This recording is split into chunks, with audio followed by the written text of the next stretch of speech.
you were trying to walk and you had a nail in your shoe, right? So it's very painful. You're walking along, every step, it's ow, ow, ow. You could tell yourself how brave I am, how strong I am for suffering this pain and still walking. Yeah.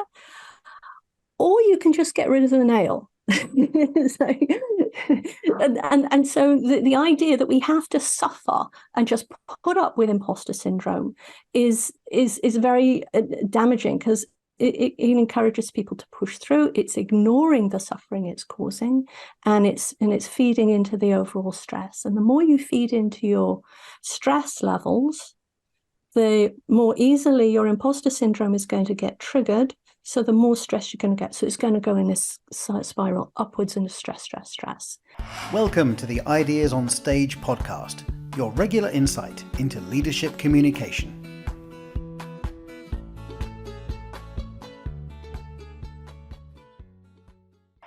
Hi, Tara. Welcome to the show. Hi, Andrea. Thank you very much. I'm delighted to be here. Thank you. And Tara, today we're going to talk about imposter syndrome, your area of expertise, of course. And before we do, in preparation for this conversation, I had a look at your profile and I saw something which for me, and then I'll tell you why, but for me was interesting. So I saw that years ago, you started your career working at Jaguar Land Rover. Is that correct? That's right, yes. Yeah. The reason why I said, for me, it's interesting because I also, before doing what I do now, I was working not for JLR, but I was working for Bosch. And a lot of people know Bosch for dishwashers and fridges, things like that. Although the main industry is automotive. And I was working in sales and my client was Jaguar Land Rover. So that's every time I see the name, or maybe I see a Jaguar car or a Range Rover, things like that, then I have that connection. Oh, lovely. Yeah.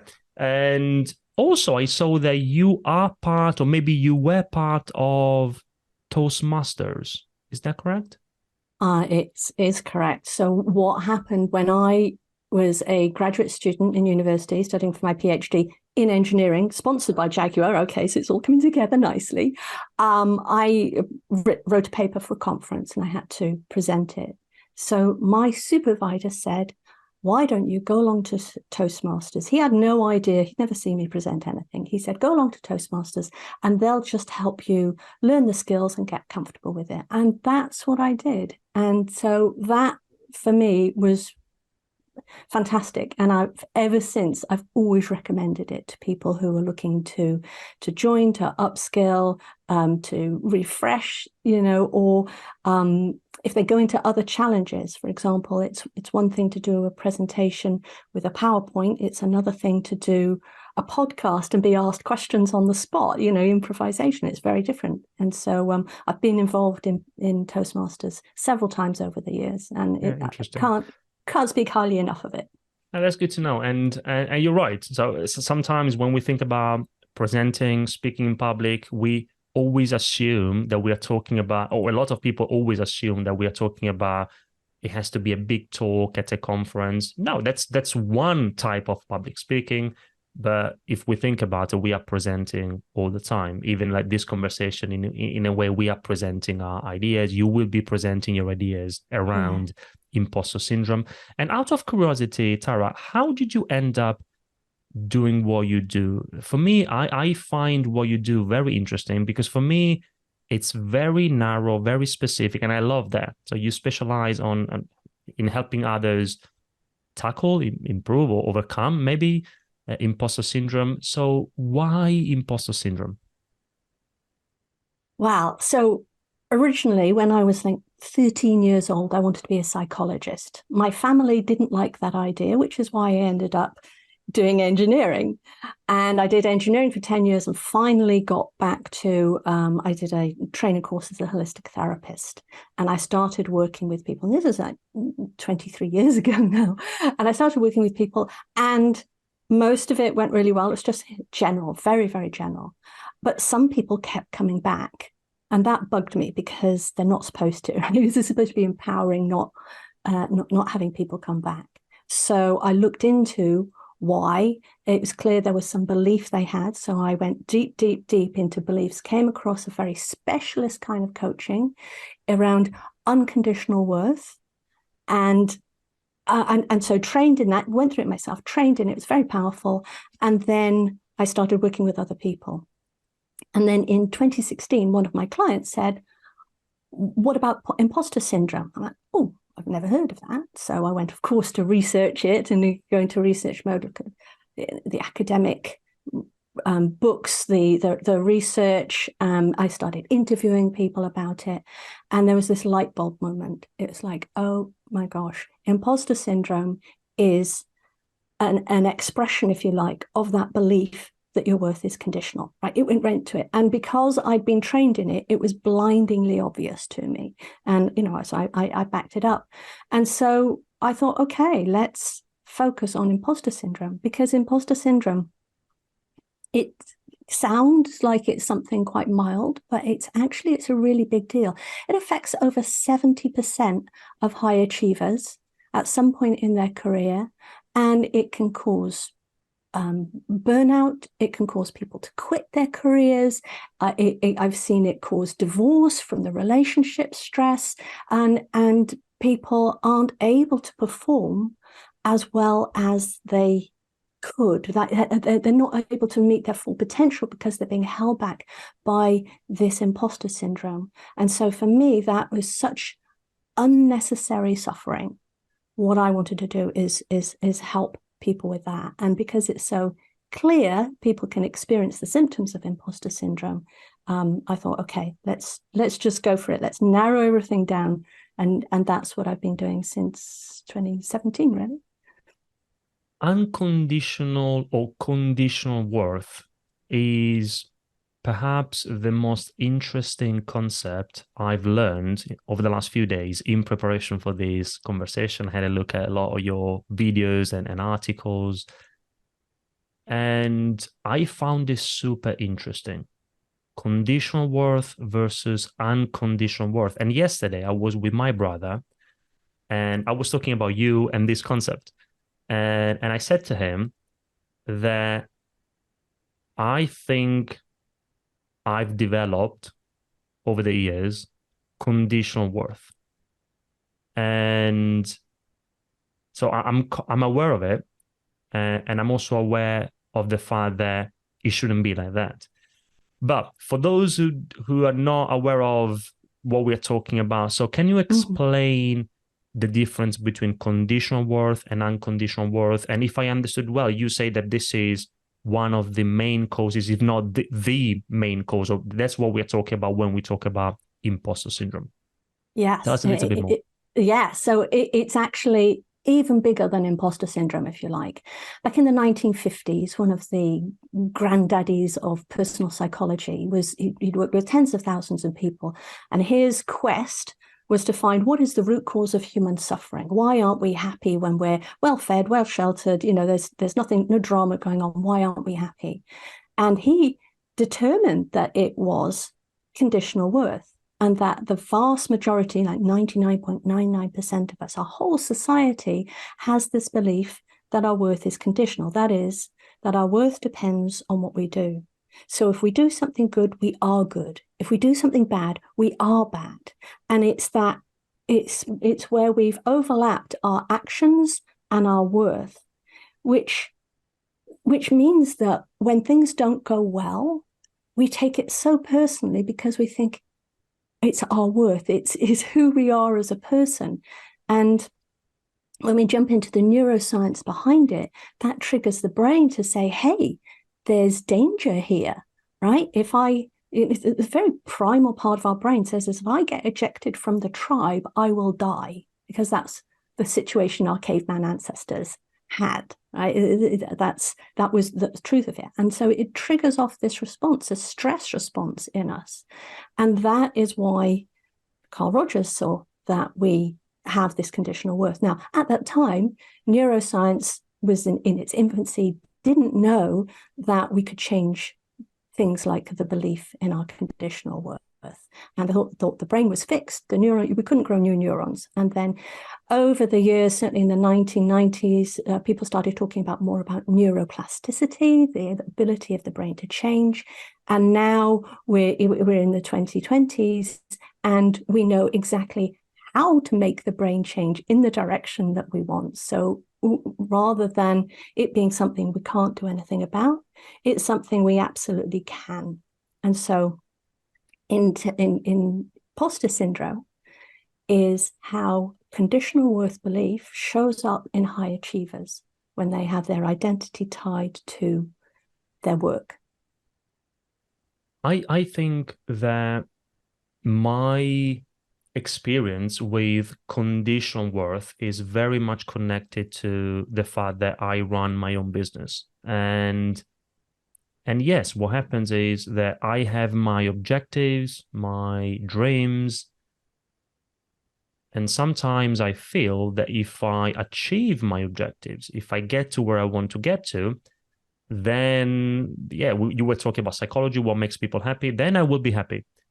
If I don't, perhaps I will not be happy. And I know that it shouldn't be like that, but I find it very hard to move away from this belief around conditional worth. Now, I'm glad that you mentioned science, neuroscience. For me, Tara, this is super important. Like, for example, if you think about what we do in our company, public speaking, presenting, I think that communication in general is a mix of art and science. And what I mean by science is that it's important to understand how a brain works, and it's important to understand what science tells us about what works and what doesn't work. For example, when we communicate an idea. So I'm glad that you also brought it up here. And you said that thanks to science and thanks to what we know today, it's possible to change those beliefs, and it's possible to go from conditional worth to a belief founded around unconditional worth. But how, in practice, how do we do that? Okay, this is it's actually quite a complex neurochemical process in the brain, and I don't know how deep you'd like me to go into this. There is a part of your brain called the amygdala, which is recognized. One of the things it is the fear center in the brain. So it recognizes when something is a threat. And so what happens with the conditional worth belief is that when our actions or what we've done or the situation threatens how we feel about ourselves, it triggers the amygdala. And it says, this is danger. That triggers the physiological stress response, fight, flight, and freeze. The whole body goes into danger mode, and then we try to cope with that by doing various imposter syndrome behaviors, which I'll come to, and then we judge ourselves, and then our thinking is we're not good enough, and it goes round and round like that. If we change the way that the amygdala perceives our situation, then the whole drama of that cycle of symptoms just falls apart, because if we can see that somebody's critical but we're not taking it personally, then we relax, then we're okay, then we have our full mental and emotional resources. We can be the kind of person and lead in the way that we want to lead. To change the belief in the amygdala requires a very specific process that starts with getting the nervous system calm, because you can't change your brain when your brain's in danger mode. Starts with you getting calm, and then requires you to go through several structured steps to it's like a dance choreography, right? It's taking you through this process where we deliberately change our emotions when we're thinking about one very specific event, and that directs how the neurochemicals respond. And the result is that the amygdala no longer sees that particular situation as a threat. when we do this several times, again in a very specific way, then it changes the way that we view ourselves and changes the way that we view our worth, because the opposite of imposter syndrome is self-acceptance. So we deeply accept ourselves. We become far less reactive. We don't automatically doubt ourselves. In fact, we forget to doubt ourselves. So this is the outcome of it. And this whole process is what I've written in my latest book, Outsmart Imposter Syndrome. I actually go into all of the science there because I think it's important to see it, to understand it. A lot of the times with things that are about how we think, our brain, psychology, it seems a bit vague. And, and there's a process, someone says, do this and you'll get responses. I would ask, well, why? Why should that happen? So what I loved is that neuroscience explains every part of this process and it all makes sense. Right. And now what I thought about in the last few days when I learned this concept of unconditional or conditional worth from you, I talked about me, my experience, and I talked about, I thought about me and I thought about my son. So I have a 1-year-old son. And so as a dad, as a father, I thought, okay, I want my son to develop unconditional worth. Mm-hmm. And this it's a self-interest. It's just for my own interest, perhaps nothing to do with the theme of this podcast. But as a dad, as a father, is there anything I need to know or do or consider if I want my son to develop unconditional worth? There is a lot you can do. The very first thing would be to go through the process and learn unconditional worth yourself.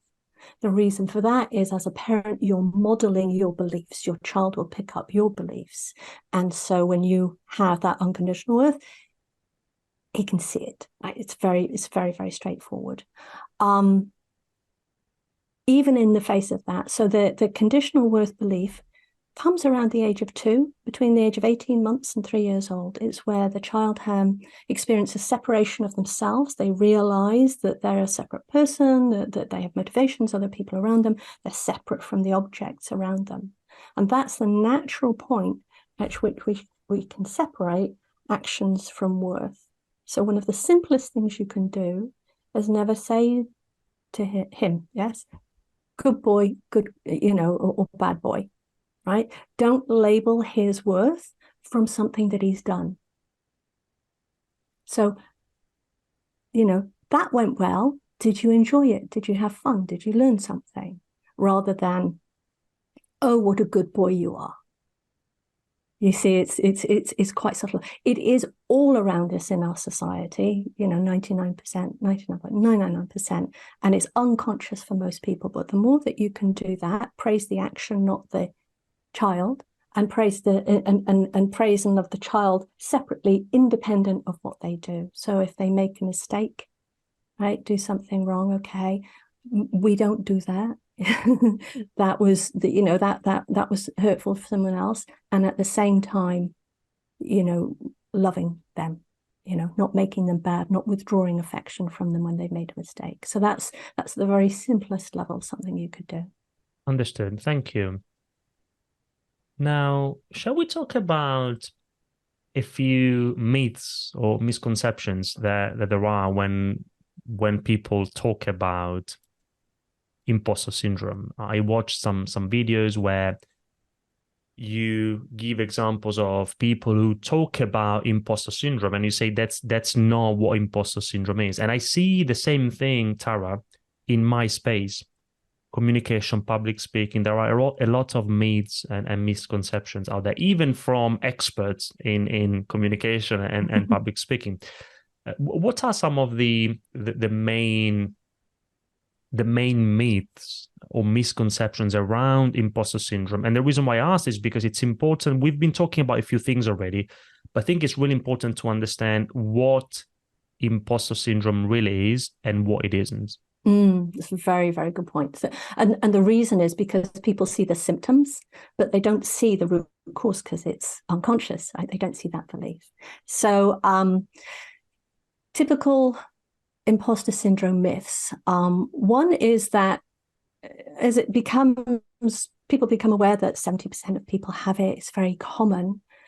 People think, oh, well, it's just normal then. So just put up with it. The idea that maybe there's nothing you can do about it. That there absolutely is something you can do about it.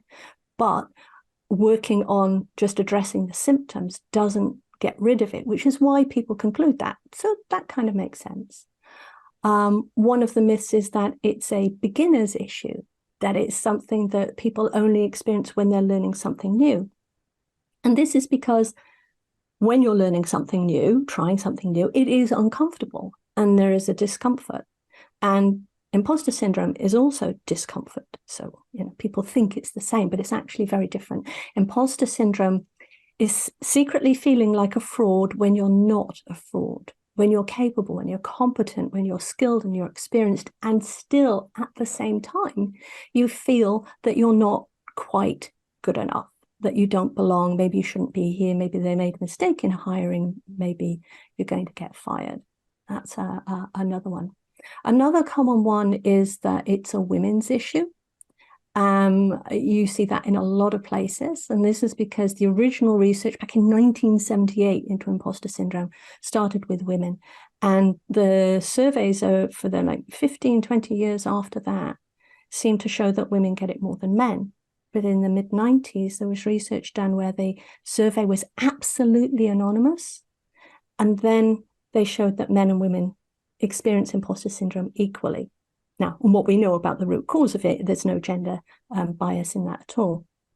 So what all these other surveys were collecting with was a cultural bias in which men are not allowed or not willing to express what they think is a personal weakness. And so that's why the numbers of men seem to be lower. So it's not a women's issue. The fact that, again, another thing I've learned from you is that 70%, or let's say like a lot of high achievers or very successful people experience or have experienced imposter syndrome at least sometimes during their careers, made me feel good, because it made me feel, not because I think I'm a high achiever or I'm a very successful person, but it made me feel good because it made me feel not alone.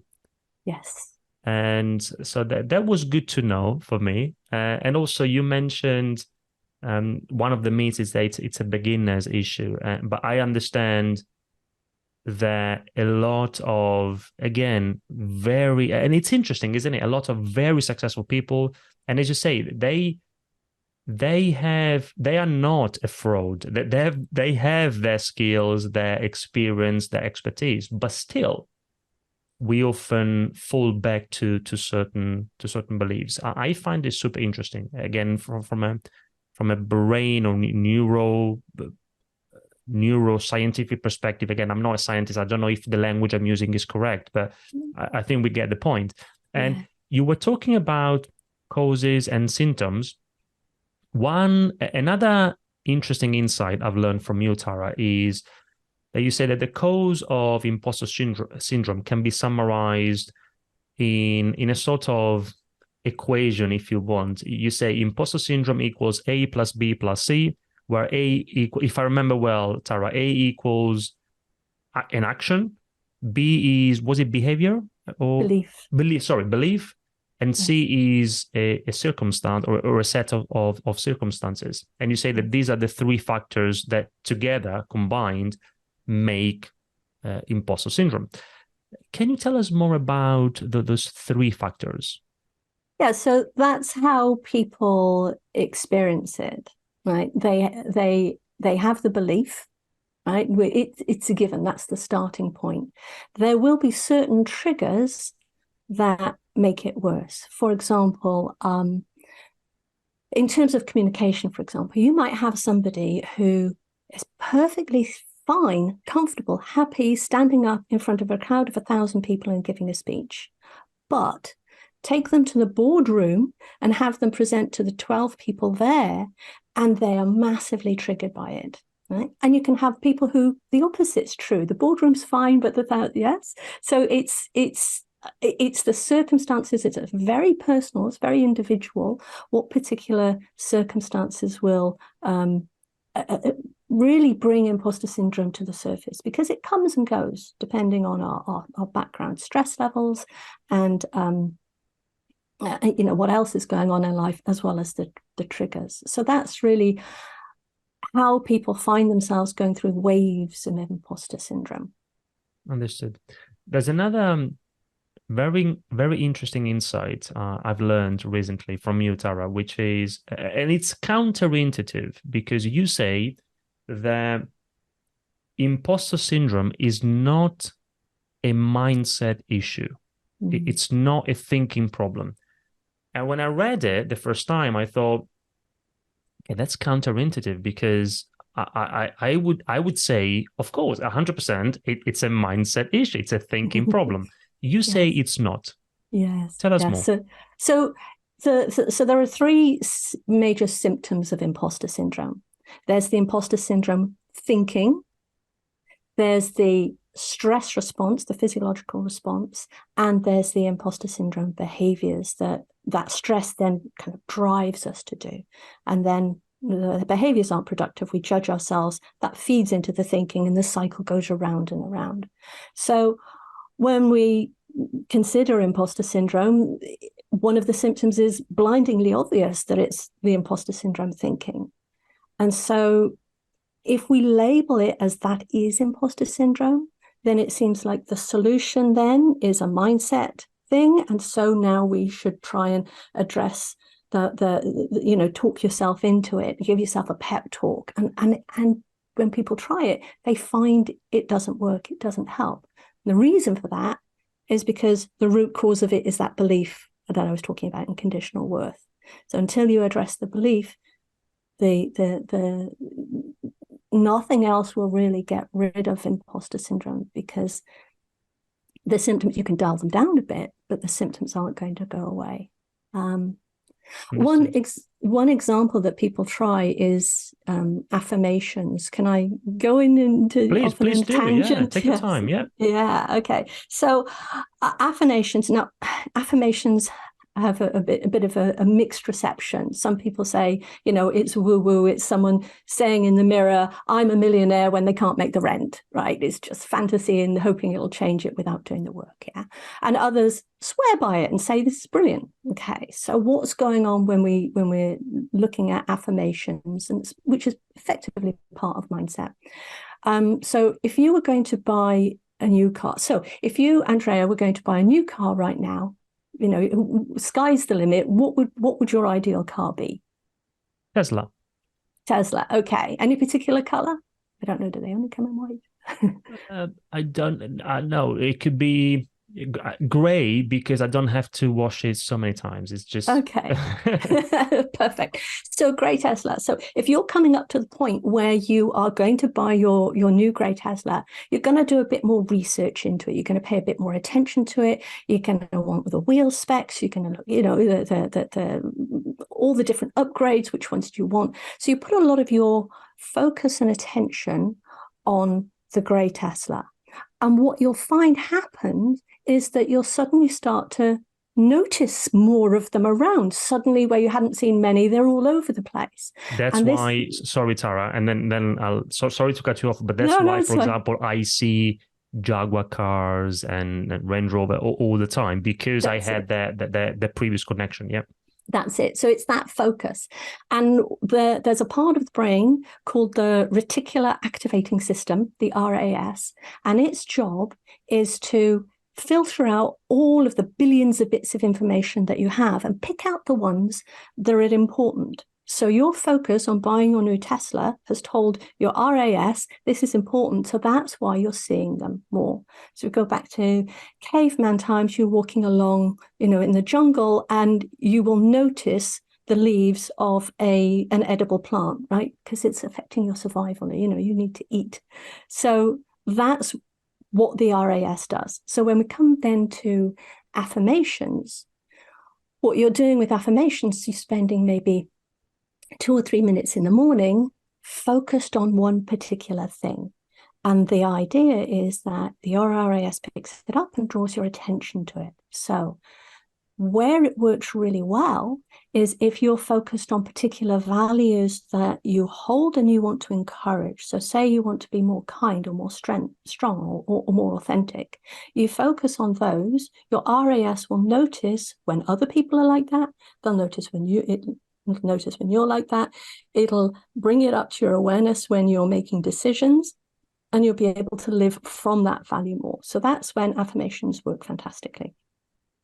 Where they don't work is where you try and tell yourself something that your brain doesn't believe is true. The whole millionaire thing. I'm 5'7". If I look in the mirror every morning and say I'm 6'2", I'm 6'2", my brain's going to go, oh no, you're not. There's no other evidence, and it's not going to work. It's not going to do anything. And so, anytime that you work with a mindset affirmation like this, it has to be something that you believe. So now we get to conditional worth. If you don't believe that your worth and your actions are separate, you can't talk yourself into it, because your brain will go, no, that's not true. So that's why imposter syndrome can't be dealt with at the mindset level, at the talking level. Understood. And this is connected to a question that I wanted to ask you, which comes from one of my clients. So in preparation, a few days ago, I asked my network, my clients, I'm going to interview Tara, expert in imposter syndrome. Do you have any questions for her? And there is a question from Jessica, one of my clients, and I think it's very much connected to what you said, but perhaps I'll give you an opportunity to expand a little bit more in case there is anything else to add. The question is here. She says, what type of activities, or that's why I mentioned maybe it's connected. She says mantras. What types of mantras, or let's say activities or things, what type of activities can we do for mental preparation to fight the imposter thoughts? So that's the question. What would you say? I would say, first of all, be aware that you're looking at the level of the symptoms. So there simply aren't 3 quick tips that I could say to get rid of imposter syndrome, because, in terms of the mindset like that, because as we know, it's about changing the belief, which is a very, very specific process and neurochemical dance that we have to do. So the realization that it's not you, that you mentioned earlier, is helpful, right? It's like, okay, it's not that there's something wrong with me. It's something that's common in other people, particularly when they're high achievers and, challenging themselves, like a business owner, things like that. So that helps to know that it's not you, that you're not alone in this. And the other thought is really that there is something you can do. There's a lot of people, there's a lot of vague or bland advice out there about what imposter syndrome is and what you should do about it, and it doesn't help. Well, the problem with that kind of advice is that people get the feeling, well, it doesn't help, it doesn't work, so maybe it really is me, and it makes it worse. So that's really the problem there. I see these, Tara, being so much connected to some of the conversations I have with my clients, with people in a network. If you think about those who want to improve their public speaking skills, for example, a very common advice is just be yourself, just be authentic. And for someone who's tried being themselves and being authentic, and it hasn't worked so far, then it's not going to help. So I say, for example, no, you don't have to be authentic. You don't have to be yourself. Of course, you want to be yourself. You want to be the best authentic version of yourself, but it's not about authenticity. It's about preparation. It's about knowing what to do. Again, I don't want to go deep here on this, but I see that the connection is very strong between what we do and the things we hear, the things that you hear. But sorry, Tara, did I cut you off? Did you want to mention something else? No, I was actually wanted to bring your attention to the advice that people get, and we can just hear it from that lens of conditional worth. It's, you want to improve what you do, be this, right? This is who you are, right? Not do this differently, but be this, be more authentic, be more confident, be that. And then, how do you do that? How does one be? What's the instructions? What's the step-by-step process? Just be yourself. Just be yourself. Be yourself. Yeah. What's going on when somebody starts to, think about presentation, and it's maybe one of their triggers that triggering imposter syndrome. So they have this doubt, maybe I'm not good enough. They'll figure out I'm a fraud. They'll realize they shouldn't have invited me to speak. They're going to fire me. All of this, or it's going to be a disaster. All of this. That thinking is you thinking about danger. So it triggers in your brain. The amygdala says, hey, there's danger going on. That triggers your nervous system into fight, flight, and freeze. Now, your nervous system is supposed to respond to danger with fight, fright, and freeze, because if there's a tiger in the room, if there's a snake, you need to escape it, fight it, whatever. It's a basic primal survival thing. But your brain is now putting you into that situation. Your physiology is now activated.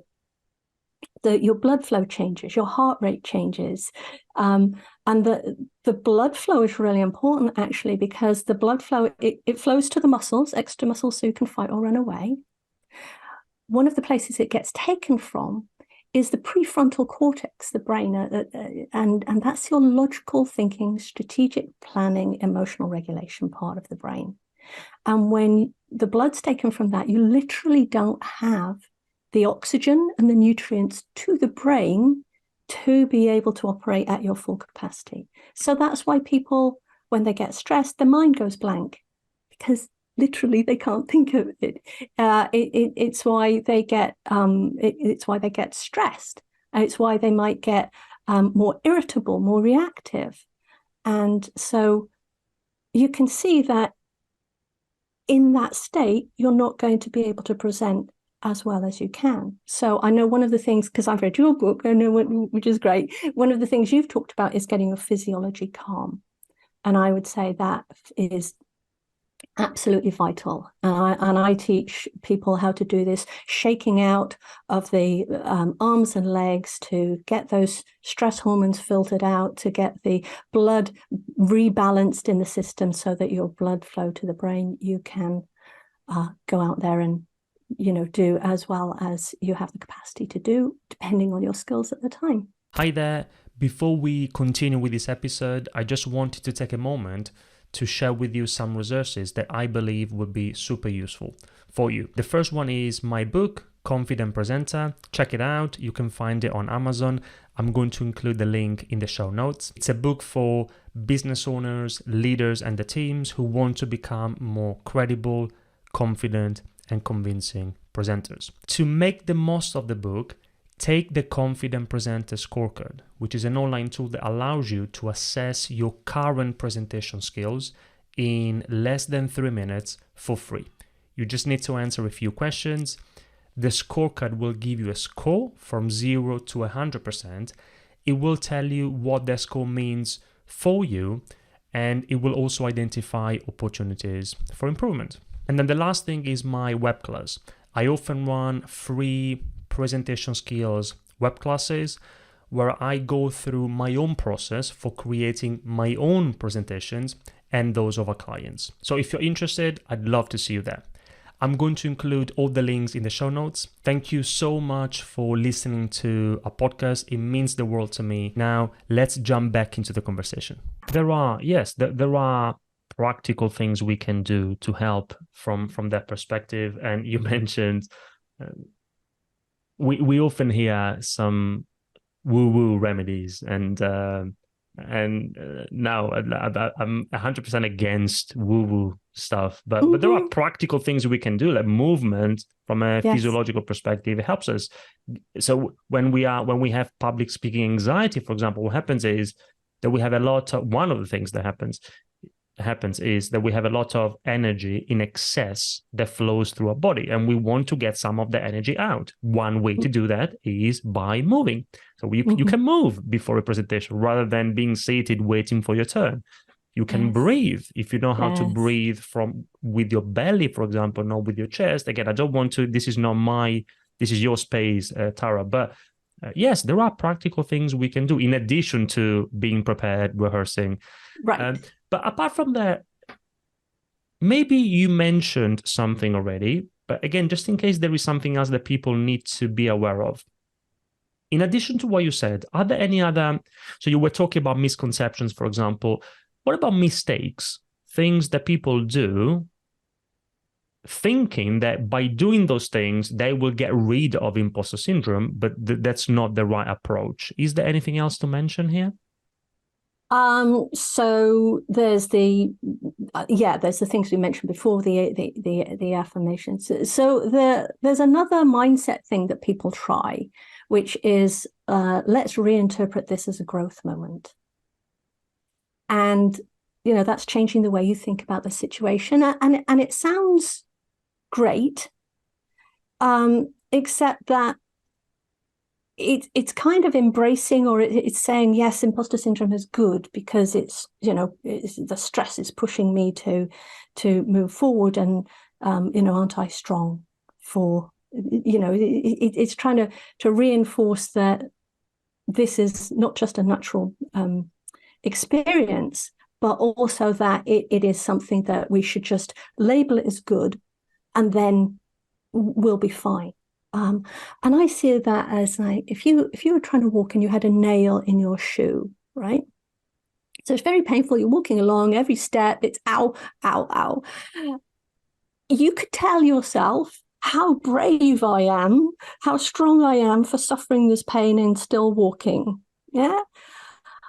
Or you can just get rid of the nail. So, and so the idea that we have to suffer and just put up with imposter syndrome is very damaging, because it encourages people to push through. It's ignoring the suffering it's causing, and it's feeding into the overall stress. And the more you feed into your stress levels, the more easily your imposter syndrome is going to get triggered.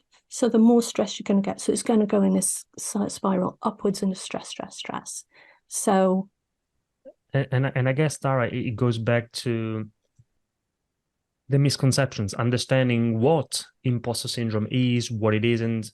Often we think that we are talking about the need of getting outside of your comfort zone, for example, which I think, again, please correct me if I'm wrong, I think that it's a very good thing to get outside of your comfort zone, because yes, that's a growth opportunity. But what I've learned from you is that, okay, imposter syndrome is something else. Yeah. Okay. Tara, you mentioned it. So a few years ago, you published a book, which is Unmasking. Yes. The Coach's Guide to Imposter Syndrome. Now you've published a new book. Depending on when this conversation will go live, but September 2023, new book is out. Yes. Outsmart Imposter Syndrome.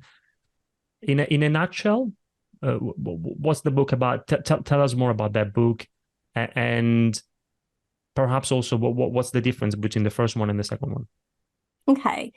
So Unmasking was written for coaches, the Coach's Guide. It's to help people manage their imposter syndrome, to dial down the stress of those symptoms so that they can be more functional. The reason for me writing that book was there's only one of me. I can only help so many people every year. This is a really big problem. So the more coaches know how to deal with it, the more all of humanity is going to benefit from, talented, capable, competent leaders, operating at their best, right, and happiest. So that was the rationale for that. This book, Outsmart Imposter Syndrome, the new one, is written for people who have experienced imposter syndrome. And what I've done in it is I've actually laid out my process step by step of how to eliminate imposter syndrome for good. So I go through first about, calming the nervous system.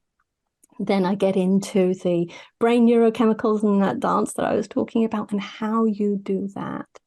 And I think it's really important to get it out there. I have had phenomenal success with this process.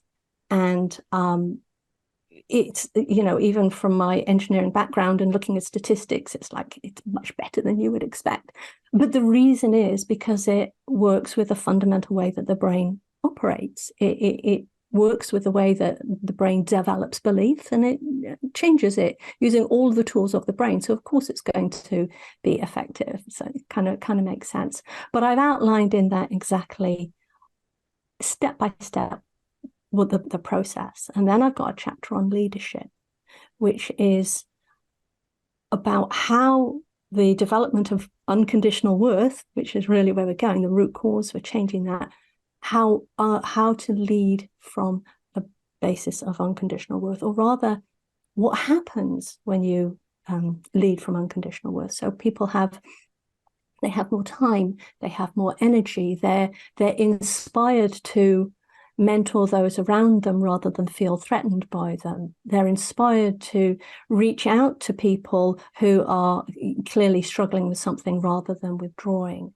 They have a sense of adventure, greater adventure. They take more, positive risks. They do things because of the challenge of the stretch, not because of fear of failure. So it really changes how people lead in quite a profound way, and it has other ripple effects, and that's the last chapter, in the ripple effect of everyone around you and your personal happiness. So this was really important information to get out there. We talked about all the myths and misinformation, and rather than me putting something out which is another vague hand-wavy thing, I thought, no, let's go into the hard science, and let's go into the exact details of how to do it so people can see it.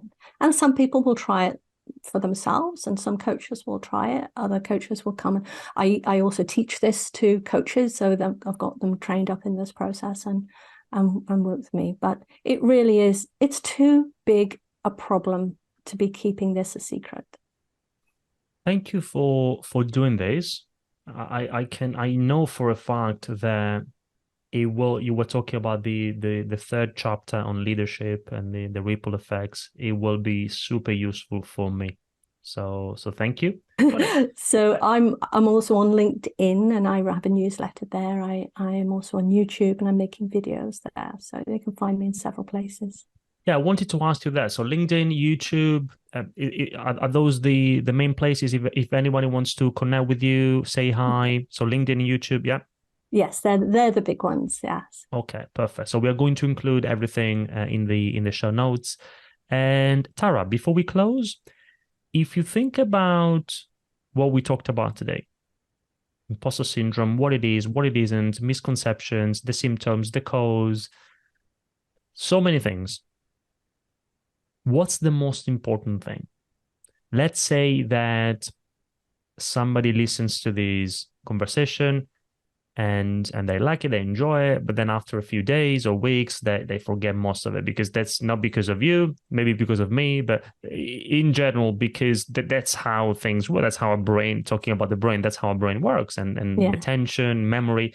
But let's say that they remember one thing. And if they remember that thing, you will be happy. What's that thing? That imposter syndrome has a solution. You don't have to suffer it. Perfect way to end this conversation. And Tara, thank you very much. Thank you for your time. Thank you for sharing your insights. Super useful. I really appreciate it. Again, thanks for the work you do, for the book. And let's keep in touch, and all the very best. My pleasure. Thank you very much, Andrea. If you enjoyed this episode of the Ideas on Stage podcast, there are many more you might like, so please subscribe, leave us a review, and tell us what you think. You can find many more ideas on business communication at ideasonstage.com, or by searching for Ideas on Stage on iTunes, YouTube, or wherever you get your podcasts. Thanks for listening, and goodbye for now.